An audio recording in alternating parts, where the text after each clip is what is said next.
I'm smoking some unusual for me MacBaren Burley, and it was kind of a ribbon cut, although this might have been a flake that I broke up and put in a jar, from 2012. Now occasionally I like to try a Burley again, just because, you know, I'm not universally biased against anything, but Burleys often disappoint me because they just don't have a lot of flavor for me. Now occasionally they do, and this is one that has in the past, kind of nutty and chocolatey.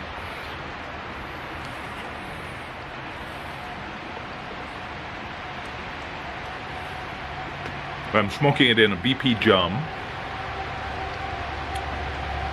Yes, BP Jum. Lots of fills on this pipe, I'll tell you. In fact, there's this huge pink lipstick mark right. I guess you have to consider fills to be patina as well. I wish the putty didn't turn pink. You know, if it would turn brown, that would be better.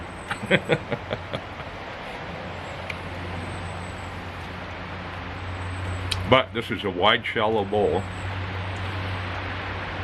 And Burleys, because they burn so well, are kind of perfect, I think, for this kind of pipe. So,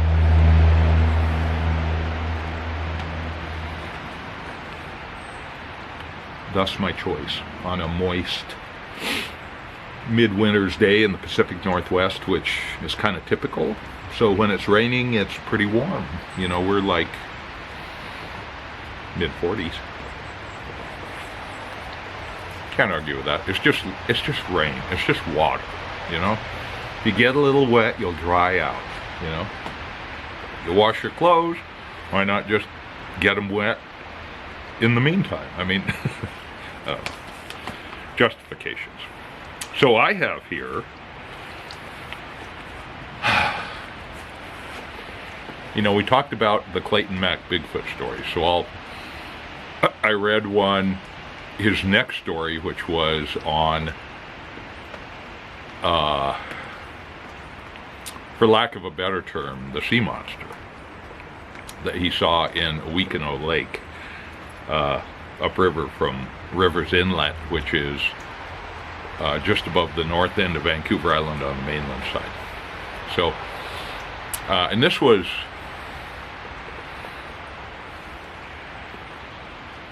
I'm trying to remember from the story, 20 years ago. So it was probably in the 60s, the 1960s, when he had that sighting. And it's a pretty good story. I think you'll enjoy it. But in the meantime, you know, the first time I went up coast was on a canoe journey, and it was a very eye-opening experience, of course, but I felt this kind of unusual interest in some of the clan symbols, one of which was a two-headed sea monster.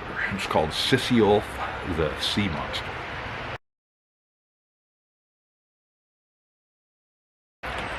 I thought, really? Here? So I started doing a little research, and I started doing a little digging, you know. I am not a researcher. So there are a couple of guys up at the University of British Columbia. Now I'm forgetting. I need to refresh myself before I do these. In Victoria. And so they were investigating college folk, so scientifically grounded. They were investigating sightings of some sort of sea creature that was undefined off of Victoria And then they started doing the research, and, you know, this has been going on for quite a while, up and down the coast. So anyway, I had expressed an interest in that, and one of my coworkers at the time was working for the legal department and was doing some legal research down in Olympia in the archives. And one day he brought back this Xerox of an article that he had found in the 1855, which is really old for Puget Sound, for white settlement in Puget Sound. Port Gamble and the mill started 1849, 1850, and that's one of the very earliest settlements in Puget Sound. So, anyway, this is very early. So it's the Puget Sound Courier, a letter to the editor. So, the language in 1855 is colorfully different than it is now. We are all speaking English, but it's sort of a different vernacular. So I find that kind of fun too. So anyway, I'm just going to read it. Mr. Editor, I hasten to communicate to you the important and interesting fact that the world-renowned sea serpent has at last condescended to pay a visit to the waters of our beautiful inland sea, and from the great delight he was evidently enjoying, that it is but fair to presume he will visit us annually. For the gratification of the hundreds of thousands of anxious people in the world who have seen in the papers so many unsatisfactory accounts of his mighty snake ship, I will endeavor to give a correct and truthful description of him, praying all who may read it to give the relation their full, firm, and entire belief. Early in the morning of yesterday, December 2nd, a party of us left Johnson's Point, which is north of Olympia,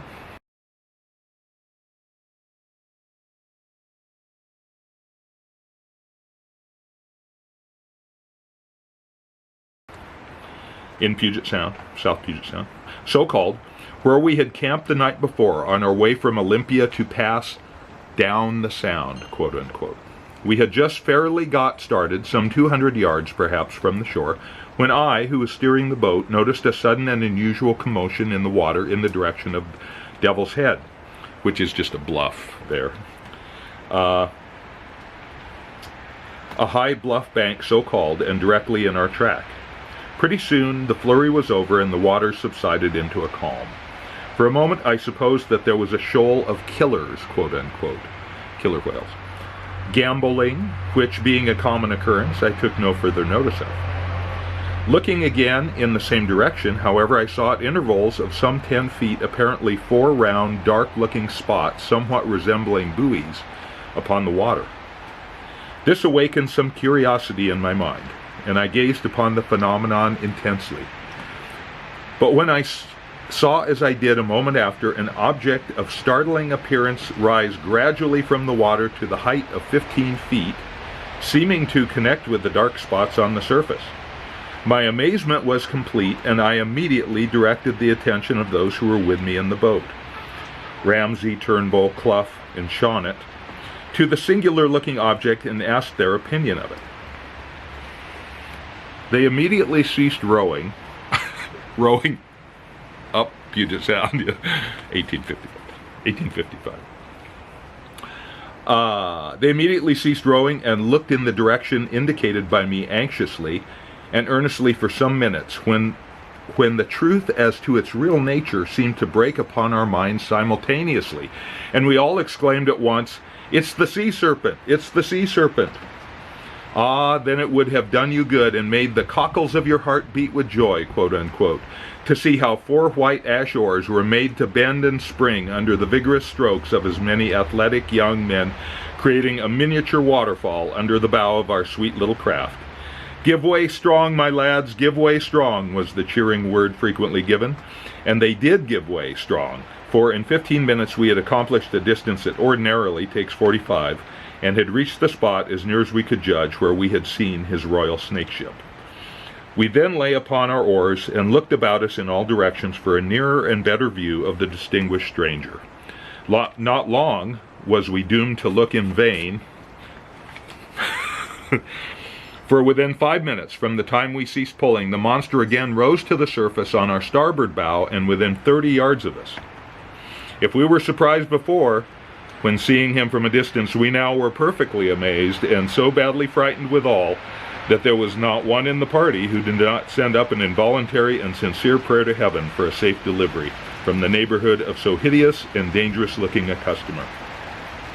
Curiosity, however, was stronger within our breasts than fear, and consequently we took no measures to get an offing, but determined, on the contrary, to hold out where we were and, if possible, get a good view of the animal from head to tail, and thereby determine his length, size, color, and general appearance, that we might contrast him, as a whole, with the descriptions we had from time to time seen in the journals of the day for the last 20 years. Our laudable curiosity was destined to be completely gratified, for the monster, after coming to the surface, straightened himself out at full length, gradually raised his flattened serpent-looking head some 15 feet in the air, and opened his mouth, which was sufficiently large to take in a yearling heifer, took a cool look all around, and at last fixed his small piercing eyes full upon us in a manner that seemed to say, "Who and what are you, that you dare approach so near or disturb the element which owns me, and me alone, as its monarch?" For the space of 10 minutes we thrilled to the very marrow in our bones by this indescribable and strangely fascinating look, and I verily believe that if our soul's salvation had depended upon its action, so trivial as that of a single sweep with our oars, that we could not have given it, for we were so utterly amazed at the huge proportions of this monster of the deep, quote unquote, and so nearly petrified with fear at finding ourselves in such close proximity to him as to be completely incapable of the least effort. Not for 1,000 worlds would I again experience the agonizing sensitives that my mind was tortured by in those 10 minutes, or be again so entirely at the mercy of this hideous and frightful-looking serpent. I am aware that there are thousands of incredulous persons in the world who utterly disbelieve the tales that are told of this mighty ocean snake, and will dare even to deny the truth of this relation, and accuse the writer of having a distempered imagination or a disposition to practice upon the credulity of the silly and the inexperience of the young. To such I would say that my imagination is neither distempered nor ardent, and that I have no disposition whatever to impose a falsehood upon the simple and credulous. The length of this monster was about 90 feet, and his average size nearly that of ours, of furs, nearly that of furs, so very thick, you know, and because that was old growth then. His color was a dirty green, and his whole body apparently covered with scales. At the expiration of 10 minutes, he turned his head in a northerly direction, and the last we saw of him, he was making a straight wake through Balch Passage, still there, at a rate of 20 miles an hour. Yours respectfully, Robert Littlejohn. So what do you think of that?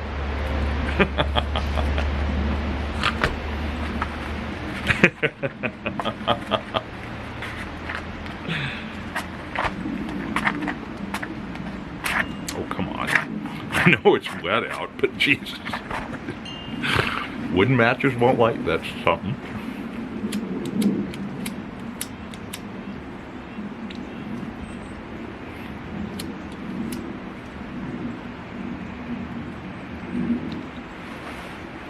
So every time I'm out in the boat, I keep a sharp eye out for his snake ship. For Sissy Olf the sea monster. But then every time I'm in deep woods and I keep an eye out for Mr. Bigfoot, and I see nothing. So, I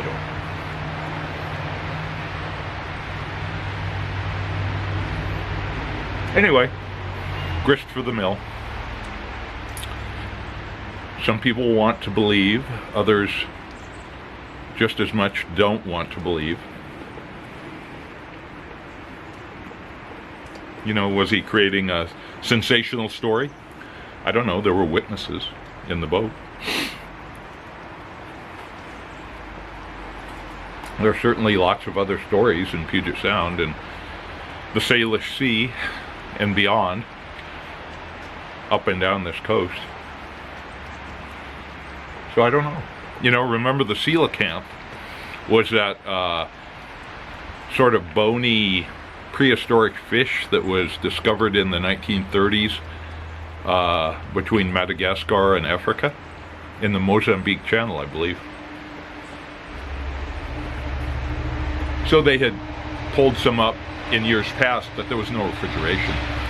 So by the time they got back to shore, they were all rotted and, you know, nothing could be definitively identified. But finally, in what, the mid-30s, 1930s, they did pull one up, and bingo, there it was. It was like this relic from another time. So they're all the time, but we just didn't know it or acknowledge it. Who knows?